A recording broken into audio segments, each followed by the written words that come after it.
So I'm back for my second video today. So if you're checking out, thank you for checking out my YouTube page.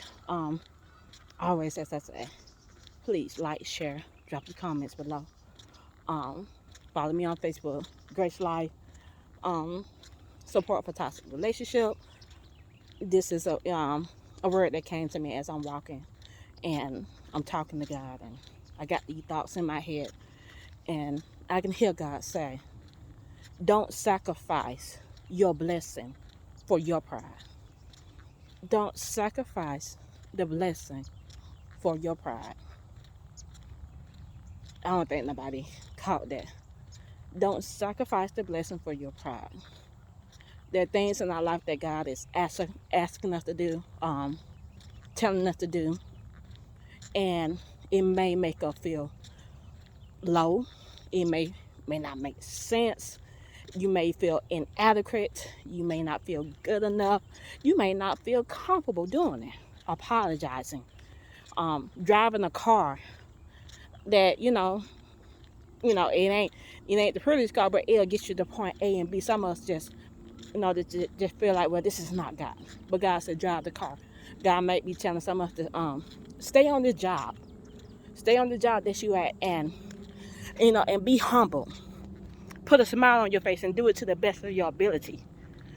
God may be telling us to be in service to someone that is not the best of us. I'm not saying take abuse, but sometimes we know we don't like being in certain places if we're not put on top. So I'm asking you, are you sacrificing your blessing for pride because you refuse to do it? You refuse to be obedient. You refuse to give this person a loaf of bread. You refuse to give this person $10. You refuse to apologize. You refuse to speak. You refuse to be a helper in a time, to be a servant. When God said, I'm asking you to do this thing. I'm not asking you so you can be abused. I'm not asking you so you can be made fun of. I'm not trying to push you in a position to be hurt, but I'm putting you in a position to be blessed. As I said, sometimes things don't always make sense. Things not going to always be comfortable for us. And let me tell you this, God don't care about your emotions. God is not of emotion.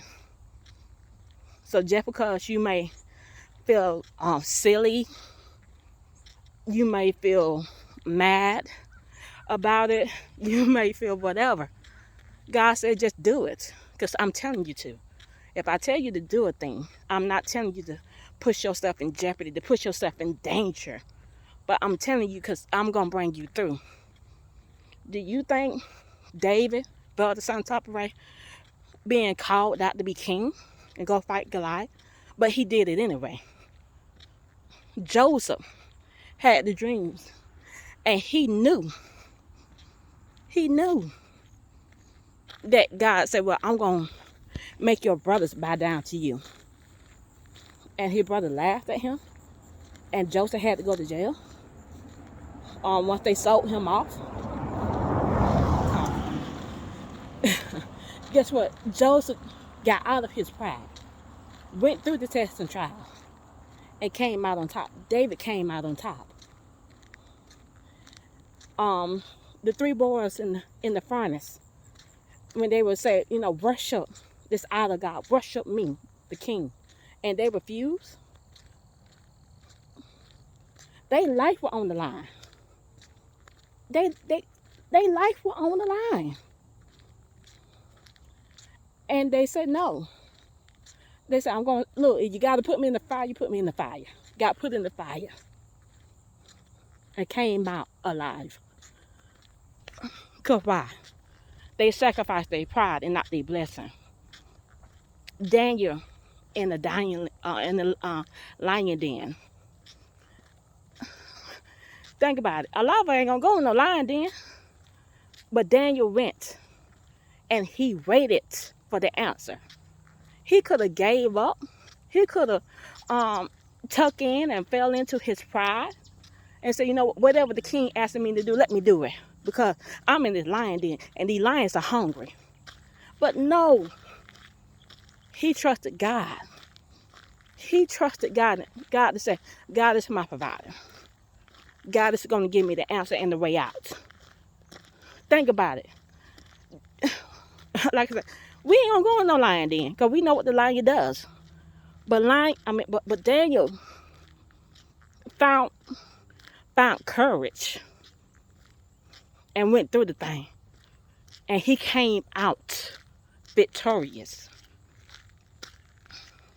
So where you at in your life that you are saying to me, well, God told me to do this, but I'm scared. I have things in my life that I'm sharpening my tools, my wisdom, my knowledge, asking God to pour into me.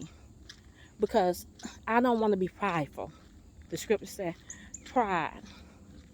Your pride will cause you to fall. Your pride will cause you to fall. So how prideful are you? How prideful are you? Are you willing to be a servant to someone that probably gonna say some mean things to you? Are you willing to go back and apologize, or even to this, accept someone's apology?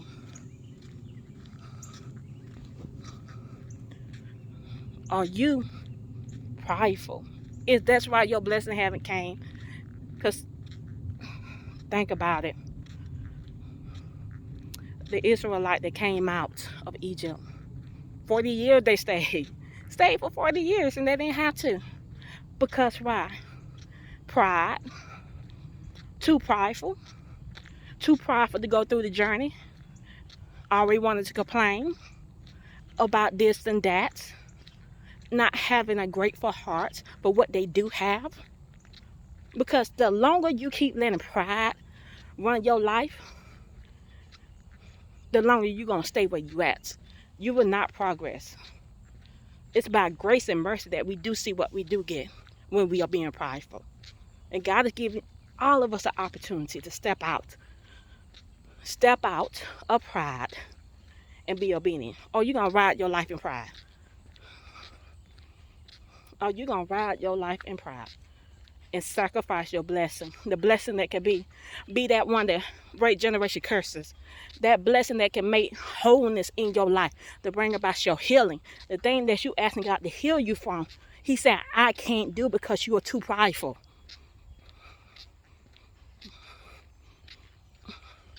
Pride will rise you to hell. Your pride will ride you straight to hell.